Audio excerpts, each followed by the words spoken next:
March 18th, Mike Tyson Razor Ruddock dies. If he doesn't die, it doesn't count. If he's not dead, it doesn't count. Devastating knockout or stoppage of Kevin Johnson. Probably should have been one, actually, but was two. Anthony Joshua, fire away. Gentlemen. Anthony, you seem to, I don't know, show a bit of spite there.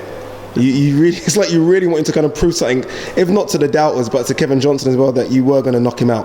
No, I always said from the start of this fight, people say, oh, when you're going to knock him out, say round by round, just approach it like any other fight. But I always say, man, the training is torture, fighting's the fun part, and you just can't hold back the excitement. You know, I feel like I'm developing as well, so I'm getting a bit more comfortable with like parrying shots, defending, so I'm a bit more comfortable in the ring, and as I'm starting to develop, I start to enjoy my fighting more. Does it feel like Groundhog Day though? Every time you go out there, you're not being stretched again. What, like it's not? Well, he didn't. How much did he stretch you tonight? You wanted to be tested. Yeah, but remember, okay, if he does test me, then I got problems. I always say, how are you going to feel against this opponent? I say, he's not Vladimir Klitschko or Deontay Wilder, so I'm not really worried about them. And that was the same attitude as an amateur. When I won the ABAs, it was only when the physio said to me, I come up to GB, and I was like, yeah, I'm an ABA champion. And she said to me, you would never take an ABA champion to an Olympic or world champion and get respect. And that's the same mentality now. I don't get fazed by like Johnson. I'm supposed to beat these guys, you know, in good fashion. If I've got any chance of beating better opponents that are going to come in the next 5 or so fights. Did you sense him breaking mentally as well as physically there once you were in the ring with him? Yeah, because I knew that if he thought he could hit me with the jab, I knew that he thought he could beat me. So I made sure I was wary of his best punch, and that was his jab, and I made sure I made my jab better than his. So when I started hitting him back with the jab, I could already see that I was getting my range in. The spike that was mentioned, it looked like you finished it at the end of the first round. It looked like it had been waved off. Yeah. But then you got to punch back in for the next minute. It wasn't the best. It wasn't the best finish, you know. But because we've been fighting back to back, I think my inside work could have been better. I just want to become a bit more devastating. But that's what training's about. And I'll get back in the gym. I didn't take too much out of me, so I'll be back in the gym soon. And then, as you've seen, I always say it, from my day one amateurs to now, you can see a slow progress. So by my next fight, you'll definitely see some improvement. Sorry, do you say you want to be more devastating? Yeah, definitely. How's that going to work? Just little things. The jab was good today. The counter right was good, but the inside work could have been better. I was trying to use more angles, but I didn't want to explode too much because I didn't want to get old man and him tuck up, and then 6 rounds later, I've punched myself out and he's still there. So you know when you're fighting, all these things are going through your head. So just like stuff like that, being able to switch, put it there, come back around the other side. But instead I was a bit too square on, but I'll go back and I'll work on it. You do know you sort of barely missed it. I mean, once you hurt him, you absolutely did a number on it. Yeah, because I thought, you know how it is, you see them fights when you've got them hurt in the first round, and then by the 6th round I'm on the road getting battered and bruised, so I thought, let me pounce it in now. So that's why I made sure I laid that lever on it. What was he saying to you? Yeah. Just, you know when he just nods your head, like he doesn't have much to say. He had a lot to say before. Yeah, that's what But I just said big respect. I just said respect to you, do you know what I mean? I said, I'll see you back at the hotel. I said, I don't take none of that personally. I've got a duty to do, and it's nothing personal. It's just business, isn't it? It's just business. How much did you learn from that build up this week? Nothing much. No, it was just another fight. As I said though, the inside work is definitely important. Eddie, as a promoter, how hard is this? Chris, I mean, Who do you want to face next? I don't mind. It's not really about who I face next. It's just about my own self-development. You know, my coach says we've got this guy next. You know, that's who I'm going to go for. But obviously, the names that people want to fight is Price, Chisora, Fury, and Dylan.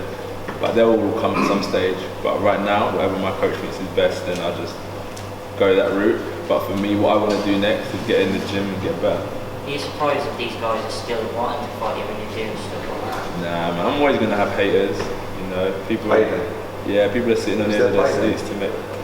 Outside of Fury, who's obviously got the Klitschko fight, he's the playback for. Yeah, are there any of those people that names you just mentioned, Chisora, Price, Fury, Dillian, are there any of those you don't feel you could beat today? I don't know. We only know once the bell's gone, isn't it? I don't really care either. I just worry about myself. I don't worry about it. Serious. I don't really. Like, it's only a fight, man. Eddie, how difficult is it for you? I'll answer. He beat all of them. You know he would. Did Johnson really have a bet on himself? Apparently, yeah. $15,000. $15,000. What was it like in the changing room when you had that kind of mission? Yeah, it was weird. I was warming up, boom, boom. Then I'm like, in my little break, I'm like, come on, Mitchell, get off the ropes. Because I've got a lot of time for John Ryder and Mitchell and these guys. But it's boxing. You've got one end of it where I'm coming back, you're like, well done. And then Mitchell's had a real tough fight, so that's boxing for you, though. And anything can happen. Who else was in the dressing room? Ryder, John Ryder, and Kevin Mitchell, yeah. Who's in the John losing Wayne did dressing that as well? No. So you're the only winner in your dressing room Yeah, tonight? unfortunately, man. Unfortunately. But it's all good, though. They're good sportsmen, train hard, and win, lose or draw. I mean, I'll support them. That was good. Do you get a sense that you're almost impossible to match because you're going at such an incredible rate? No, man, there's loads of people that I can fight. What about July the 18th? Yeah, but Dillian White's been mentioned out there. Is that Eddie? Is that? Hello, Eddie. July the 18th. That's.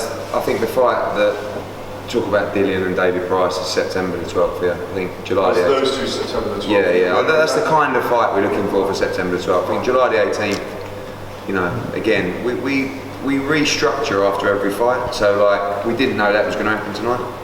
I thought we'd stop him, but I didn't think necessarily be like that. So again, that now changes the type of opponent we were potentially looking at for July the 18th, and it also changes people who want to take the fight, because unless there's massive money in fighting Anthony Joshua, they don't want to take it. I don't blame them. Do you? I mean. Yeah, so it is becoming very difficult. It's been difficult to match him from day one, but after every fight it becomes more and more difficult. But now, after knocking Kevin Johnson out in 2 rounds, it's even more difficult. But I can't see anything else happening in any other fight other than what you're seeing every single time he fights. There's a second world title challenge that was in box, is it? So, Was it? Yeah? in Skill. Okay. And is that what you've got to look at then? You've got to sort of look at Klitschko. The thing is you know that he's going to get a shot at a world title whenever he wants. So he's number 6 in the WBC, 6 in the WBO, which is very high, bearing in mind the level of opposition he's faced. And 14 in the WBA and 13 in the IBF. After tonight, you'll probably see him in the top 3 somewhere, which isn't necessarily right. But every governing body is looking at Anthony Joshua and saying, oh, please fight for my title. So we're not going to have a problem getting him a shot at a world title. But guys who have actually boxed at that level. Yeah, I mean, look, people like Tony Thompson is a great fight for Anthony Joshua. Chris Arreola is a great fight. Even Orlando Solis is a great fight. Manuel Charr is a great fight. And all these guys will take the fight for the right money. But we always get the question, when's he going to fight for a world title? The answer is when he's ready and when the right opportunity arises. But is it 12 months? Is it 18 months? We recalculate and reschedule after every performance. Tonight probably means that it's a little bit quicker than we first anticipated. But he's improved. The improvements are unbelievable. If you watch him, watch that show on Sky the other night, from the Emanuele Leo fight, the Paul Buckling fight, the Dorian Darch fight, and then compare it to like Zumbano Love, Baktov, and tonight. Completely different fight. Completely different fight. He's getting better and better and better. And he's training harder. And the only person that could stop Anthony Joshua is himself.